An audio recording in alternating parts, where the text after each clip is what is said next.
Nearly half of our neighbors here in Kentuckiana choose between paying for food and paying their utility bills. That's according to new research from the Dare to Care Food Bank. The nonprofit's Chief Impact Officer, Ursula Mullins, is here now to expand on some of the findings from some new research and offer some ways that you can help as well. So thanks so much for coming on to begin with. And certainly everybody out there has heard about federal agencies that might be getting cut.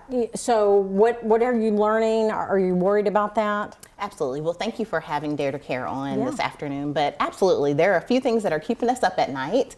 And one of them is just watching and waiting to see. We've got some bills that are kind of going through. And in our reconciliation bill, there are some potential cuts to SNAP, which is a huge benefit to folks and neighbors, as well as some cuts to some funding in the potential farm areas. And Dare to Care relies on the government for about 30% of the food that we are able to move out. Yeah. Yeah. So that could be a big impact. That would be a big impact that we're hoping not to see, absolutely. But we will be doing what we can to monitor and stay abreast of the situation. So let's talk about the survey, some of the findings. What would you say? There was a lot that you guys worked on here. It was a multi-year project.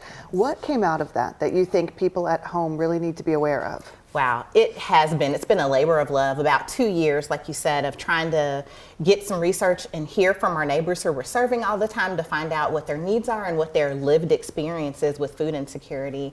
Some of the findings were things from trying to understand how quickly people can get to pantries. And it sounds like a lot of folks are able to get there between 15 and 30 minutes to get there, but we're also learning that there's transportation barriers. Not everyone owns a vehicle. Some folks are getting rides and things like that. And there was a lot of information about medical health that gave us an indication of how well people were feeling, how many days out of the month. And there's a lot of high blood pressure, hypertension, and diabetes among the neighbors that we're serving.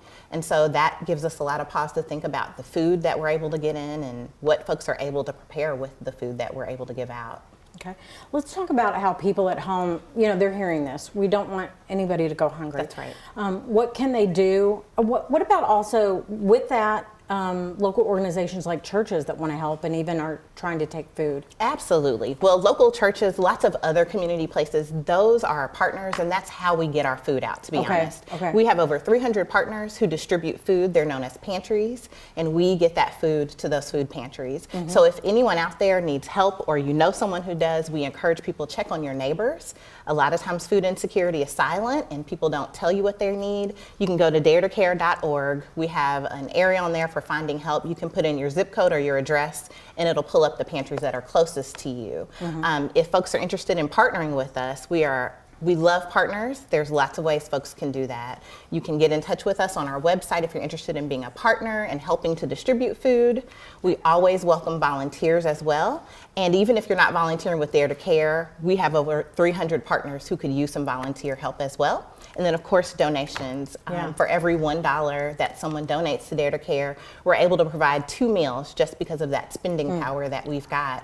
And it makes a big difference. So we appreciate any help that folks give. And then importantly, how we opened, if you feel it on your heart to advocate about some of these rulings that are coming out and some of the things that might impact how much food we get, that'd be a great way for folks to raise their voices for neighbors. Okay, awesome. Well, Thank thanks you so much for being here. Thank you. We appreciate it.